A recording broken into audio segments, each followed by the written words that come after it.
Hey students, how's it going? I was walking to my car and I had a few thoughts that I wanted to share and I don't want to forget them, so I'm just going to do a short video.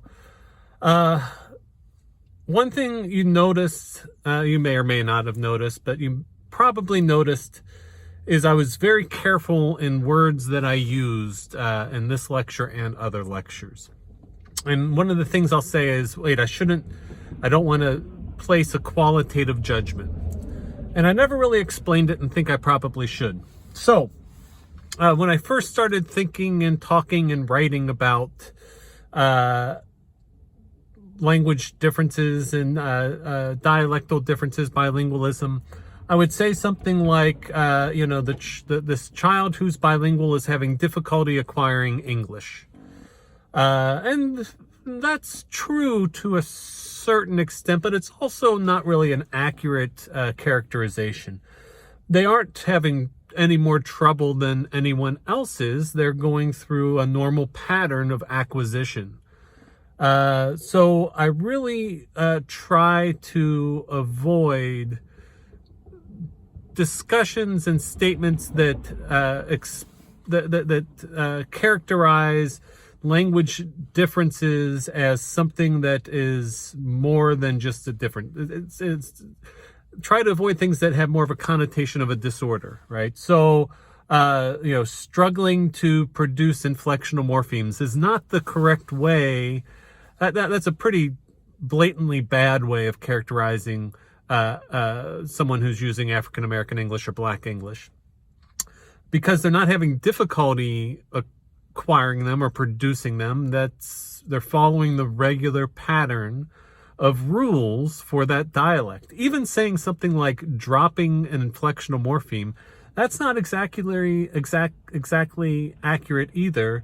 They're following the pattern, the established pattern of zero marking verbs, which is a pattern consistent with this dialect that's spoken. Now, most people, that may not seem like a big difference or subtle difference, but I think it makes a big deal. It can make a big deal and make a big difference because it's, when we're using negative connotations to describe dialectal differences and bilingualism, it's placing judgment that, that this is something that is wrong or inferior, when in fact we know that it's a different way of speaking.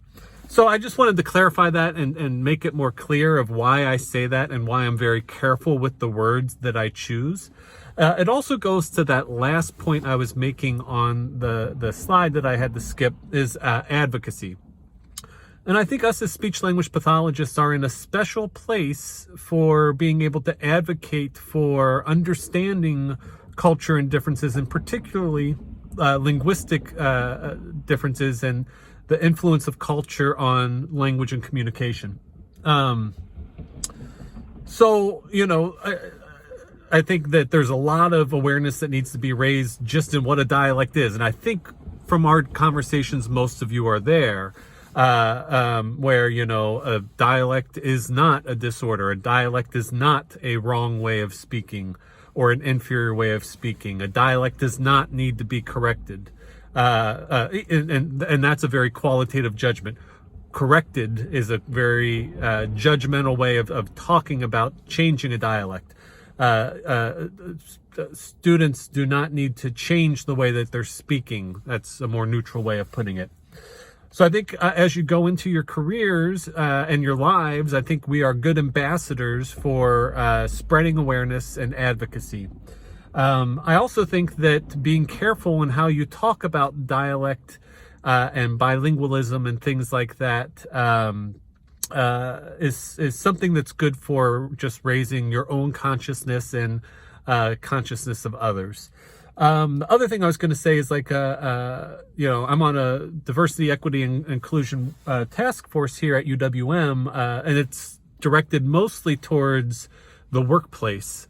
So lots of workplaces are having these types of task forces. And the thought is, how can we make UWM as a place of employment a more welcoming and opening and accepting place to work? it brings together a group of like-minded people who want to learn. And I was surprised at how little recognition there was of the impact of dialect and bilingualism, and how the linguistic aspects of culture and identity. And so it's been a really great opportunity for me as an SLP to share this knowledge. And so my point is, I think it'll be a great opportunity for you. That's all I have. I hope you're doing well. I'm going to drive now, so I'm going to stop talking. Sorry for the cars whipping by. I hope you have a fantastic couple of weeks. Enjoy the time with your families or whatever you're doing over the break, and I will see you in early December.